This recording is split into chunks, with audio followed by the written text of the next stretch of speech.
Seterusnya, kita ke Bumi Kenyalang untuk perkembangan hari penamaan calon melibatkan 31 parlimen. Untuk kupasan lanjut, kita bersama Buma Win di sana. Buma, silakan. Baik, terima kasih Azam. Penamaan calon di 31 parlimen di Sarawak bagi pilihan raya umum ke-15 kali ini menyaksikan pertembungan terbanyak iaitu 5 penjuru di satu kawasan.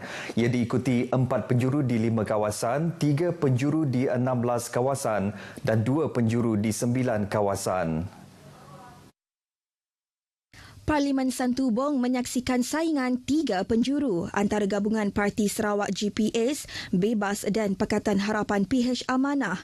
GPS meletakkan calon Datuk Seri Nancy Shukri iaitu salah seorang muka baharu bagi kawasan Parlimen Santubong. Manakala 2 lagi calon adalah calon Parti PH Amanah Muhammad Zain Peli 51 tahun dan calon Bebas iaitu Afendi Jeman 59 tahun. Datuk Seri Nancy merupakan pilihan GPS bagi menggantikan penyandang Parlimen Datuk Seri Wan Junaidi Tuanku Jaafar yang telah mempertahankan kerusi tersebut selama 5 penggal berturut-turut. Untuk rekod, Datuk Seri Wan Junaidi menang besar pada PRU 14 dengan majoriti 19,485 undi. Parlimen Petrajaya menyaksikan pertandingan 3 penjuru antara GPS, PH dan Parti Sedar. Calon GPS ialah Datuk Seri Fadilah Yusof disokong oleh Ahli Dewan Undangan Negeri Adun Tupong, Fazruddin Abdul Rahman dan dicadang oleh Ketua Pergerakan Wanita Parti Pesaka Bumi Putra Bersatu Semeriang, Hanifah Said. Manakala calon PH, Sufian Julaihi, tiba di pusat penamaan calon diiringi pencadangnya Iswan Limoni dan disokong Idris Helmi. Seorang lagi calon parti tempatan Osman Abdillah dari Parti Sedar dicadang oleh Abang Khalid Abang Malik dan disokong Jaini Kipli. Sementara itu, Parlimen Batang Sadong menyaksikan pertandingan 1 lawan 1 antara calon GPS dan Parti Amanah Negara Amanah. GPS mempertaruhkan calon wanita muka baharu Rodiah Sapii 44 tahun yang akan dicabar oleh Lahiji Lahia 71 tahun yang juga merupakan setiausaha kerja Parti Amanah Sarawak.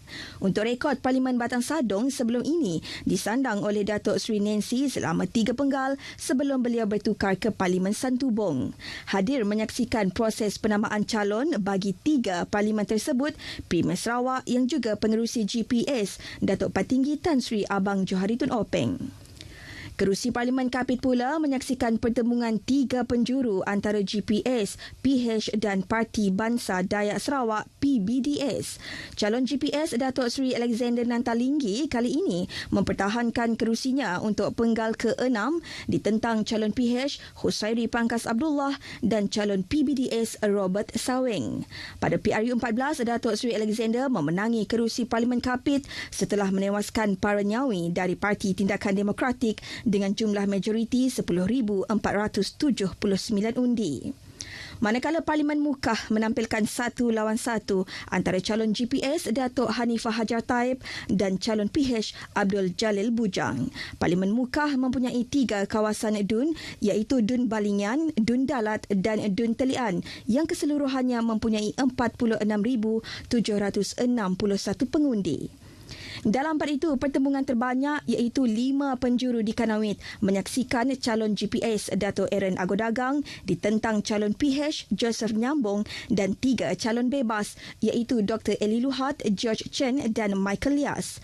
Manakala antara parlimen yang melibatkan 4 penjuru adalah Sri Aman, Lubo Antu dan Julau. 3 penjuru pula melibatkan parlimen antaranya Stampin, Puncak Borneo, Seratok, Selangau, Miri dan Mas Gading. Saudara, jadikan pilihan raya umum ke-15 kali ini sebagai pentas membentuk kerajaan yang lebih stabil. Premier Sarawak Datuk Patinggi Tan Sri Abang Johari Tun Openg berkata, dengan ketidaktentuan politik dalam tempoh 4 tahun lepas, beliau yakin rakyat tidak mahu lagi menyaksikan situasi tersebut berterusan.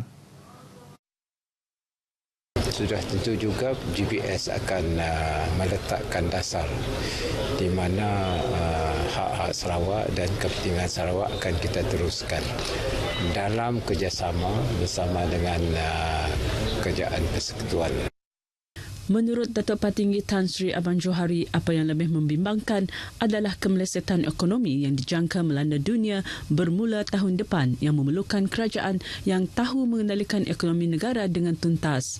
Beliau berkata demikian kepada media selepas meninjau pusat penamaan calon bagi Petrajaya di Kuching. Salah satu kerusi tumpuan di Sarawak adalah Parlimen Kapit yang menyaksikan penyandangnya Menteri Perdagangan Dalam Negeri dan Hal Ehwal Pengguna Datuk Seri Alexander Nantalinggi diberi kepercayaan oleh Gabungan Parti Sarawak GPS sebagai calon. Baik untuk itu, kita ke Dataran Kapit bersama wartawan Muhammad Al-Hadi Samsawi bagi memberi imbasan proses penamaan calon di sana. Hadi, silakan. Terima kasih rakan penyampai di studio Kuching. Assalamualaikum, salam sejahtera. Parlimen P215 Kapit kali ini akan menyaksikan pertembungan tiga penjuru di antara Gabungan Parti Sarawak GPS, Pakatan Harapan PH dan Parti Bangsa Dayak Sarawak PBDS. Pegawai Pengurus Pilihan Raya untuk Parlimen Kapit, Krista Galo Sabut, mengumumkan perkara ini sekitar pukul 10.15 pagi tadi. Dan calon pertama yang turun hadir ke pusat penamaan calon di bilik talimat utama Aras 2 Kompleks Kerajaan Negeri di daerah Kapit pagi tadi adalah penyandang kerusi ini, iaitu Datuk Seri Alexander Nantalinggi dari GPS.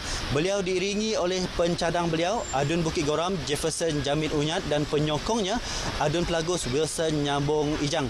Dan Datuk Alex menyerahkan borang pencalonan beliau pada pukul 9.03 pagi tadi.